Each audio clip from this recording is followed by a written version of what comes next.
దీనిని ఎంసీబీ అంటారు. దీని ఫుల్ ఫామ్ వచ్చేసి మెచ్యూర్ సర్క్యూట్ బ్రేకర్. దీనిని 0.5 యామ్స్ టు 125 యామ్స్ దాకా యూజ్ చేస్తారు. ఫేస్ టు ఫేస్ ఎప్పుడైతే షార్ట్ సర్క్యూట్ జరుగుతుందో అప్పుడు ట్రిప్ అవ్వడం జరుగుతుంది.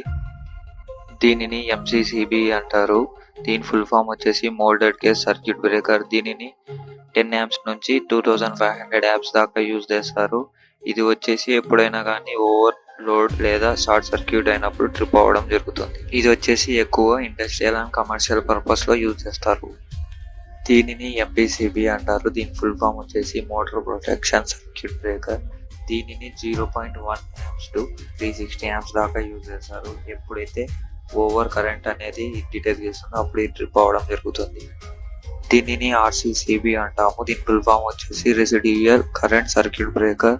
దీనిని 16 యామ్స్ టు 125 యామ్స్ దాకా యూజ్ చేస్తాము.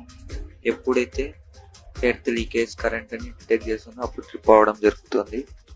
దీనిని ఆర్సీబీఓ అంటారు. దీని ఫుల్ ఫామ్ వచ్చేసి residual current breaker with over current protection. దీనిని 6 యామ్స్ టు 40 యామ్స్ దాకా యూజ్ చేస్తారు.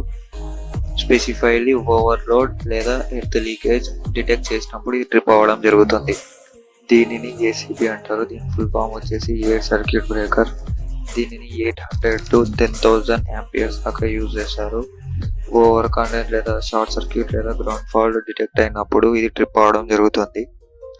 దీనిని వీసీబీ అంటారు. దీని ఫుల్ ఫామ్ వచ్చేసి వ్యాక్యూమ్ సర్క్యూట్ బ్రేకర్. ఇది వచ్చేసి 630 టు 3150 యాంప్స్ దాకా యూజ్ చేస్తారు. ఓవర్ కరెంట్ లేదా షార్ట్ సర్క్యూట్ లేదా గ్రౌండ్ ఫాల్ట్ డిటెక్ట్ అయినప్పుడు ఇది ట్రిప్ అవ్వడం జరుగుతుంది. మీకు ఈ వీడియో నచ్చినట్టయితే please like, share and subscribe our YouTube channel.